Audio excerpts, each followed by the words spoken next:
Recording by SR Studio Ludhiana।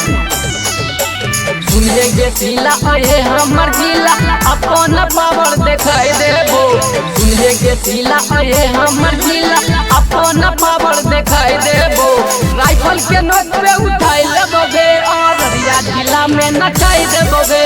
Rifle के नोक पे उठाई लेबोगे और रिया जिला में नचाई देबोगे।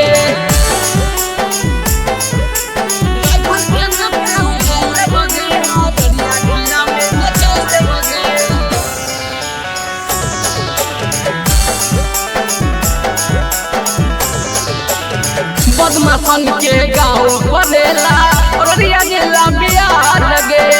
16 के उमरिया में छौरी हो जेबे बदनाम लगे। बदमाशन के गाँव पड़ेला और रिया जिला बिहार लगे।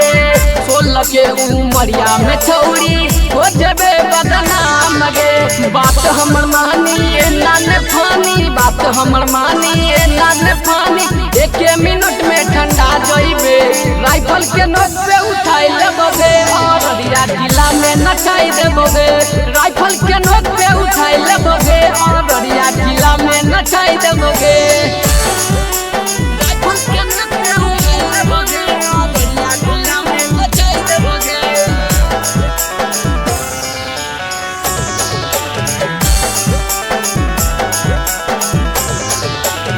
तोहर भरबा और जेडी होगे तेज भी है सरकार लगे।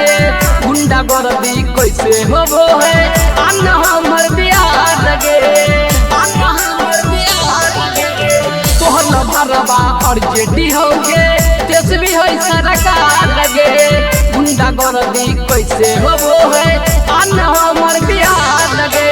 बने के रहबी दिलवा के रानी, बने के रहबी दिलवा के रानी। तालीम छोरा से बताई देबो।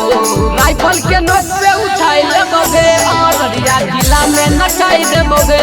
राइफल के नोक पे उठाई लेबोगे और रिया जिला में नचाई देबोगे।